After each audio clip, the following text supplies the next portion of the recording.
Buenos días a todos. El día de hoy la fisioterapeuta Adriana Manrique y yo, fisioterapeuta Aranza Bautista, vamos a hablarles sobre el artículo Reorganización de las representaciones corticales de la mano tras las alteraciones de los soportes cutáneos, inducidos por lesiones nerviosas, transferencias de isla de la piel y experiencia.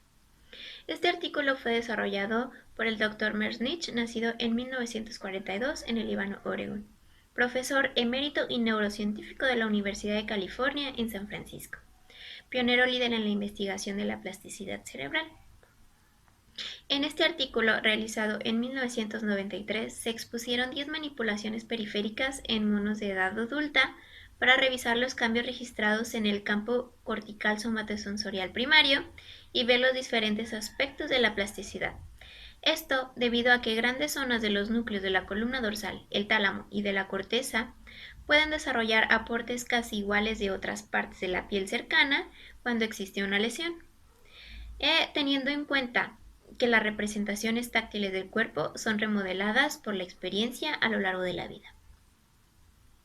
En la primera manipulación de nervación periférica crónica, se cortó el nervio mediano. Tras esto, se vio que su zona de representación cortical se reajusta y es ocupada por zonas de representación del nervio cubital y del nervio radial. Esto en un plazo de 7 días. La nueva representación en los primeros días va a ser irregular, pero varios días después los campos receptivos se reorganizan y es casi como la original del nervio cortano. En cuanto a la amputación, se cortaron y se ataron los nervios digitales cutáneos y posteriormente se amputó el tercer dedo. Su área de representación fue invadida por áreas de representación de los dedos cercanos y la palma. Se unieron en una nueva línea en la corteza formando una discontinuidad que antes no existía. Es decir, que el área del cerebro que ya no se comunica con una parte del cuerpo porque ya no está, se va a reorganizar y recibirá neuronas de otras partes cercanas del cerebro. En cuanto a la sindactilia se representa como cualquier otro dígito en un solo campo receptivo y tienen una superposición de los dedos fusionados y con diversos campos receptivos en la línea de la unión de la sindactilia. En esta revisión se corrigió quirúrgicamente la sindactilia y al hacer esto, las zonas corticales se reorganizaron y de inmediato las neuronas tenían dos campos receptivos separados y no se superponía un dedo con otro. Esto debido a la remodelación representativa del sistema nervioso central.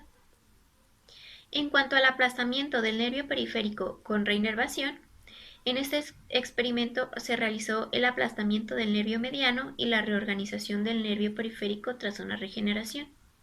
Se descubrió que si se produce una lesión a nivel proximal de la mano o en el antebrazo, la representación cortical no va a ser distinta a la normal.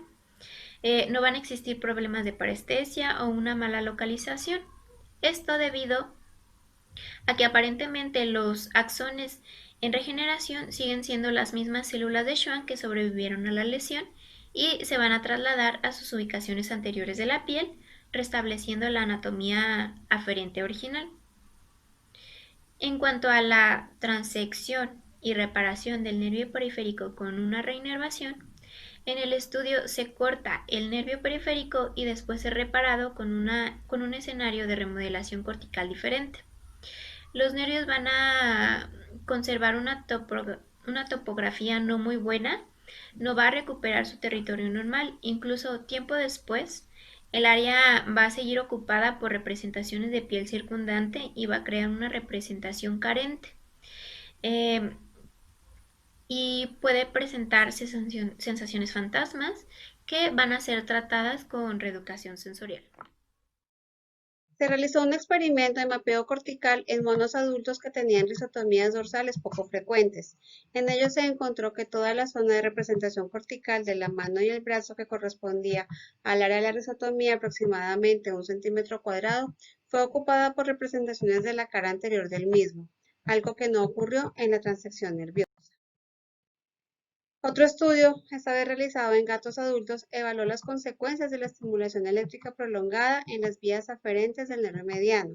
Se predijo que la estimulación daría lugar a campos receptivos anormalmente grandes, y en efecto eso fue lo que ocurrió, ya que la estimulación no solo llegó al área que recorre el nervio mediano, sino a zonas aledañas, registrándose cambios de tamaño de 3 a 5 veces mayores en el campo receptivo de la pata delantera, la pata trasera y el tronco. Debido a esto, lo que los investigadores hicieron fue bloquear los nervios periféricos adyacentes mediante la administración de la naloxona, que es un bloqueador opioide de los receptores, dando lugar a una reducción de esos campos receptivos, demostrando así los efectos a nivel local y distal donde se aplica la electroacupuntura, disminuyen los umbrales de percepción. Otro estudio se realizó, esta vez en mano, en donde en uno se transfería piel vascularizada y en otro se transfería piel neurovascular. En estos casos, la reparación efectiva se hizo por la transferencia del colgajo neurovascular, donde se mantuvo la representación cortical, tanto en el dígito donante como en el dígito receptor. En las transferencias vasculares, la representación cortical se perdió completamente. Se realizó otro experimento comparativo, esta vez en un mono entrenado, a quien primero le pusieron un estímulo eléctrico repetido, puntual y de baja amplitud. Después le pusieron diferentes estímulos que se movieron a través de superficies limitadas. En la primera estimulación, la zona de representación cortical del área estimulada se amplió, afectando las zonas de representación de los dígitos adyacentes. Con la segunda estimulación, la que se hizo en movimiento, los campos receptivos fueron pequeños y representaban solo la superficie de la piel estimulada. Con este experimento, los investigadores concluyeron que los estímulos que activan eficazmente las neuronas de una zona específica influyen y son eficaces para impulsar las neuronas de la zona circundante. Se han descrito 10 manipulaciones periféricas, de las cuales 9 llevaron a una importante remodelación cortical, permitiendo llegar así a la conclusión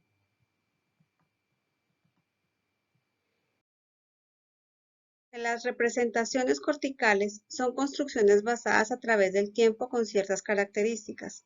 Resultan de la regeneración de los nervios que permiten la conexión con el sistema nervioso central.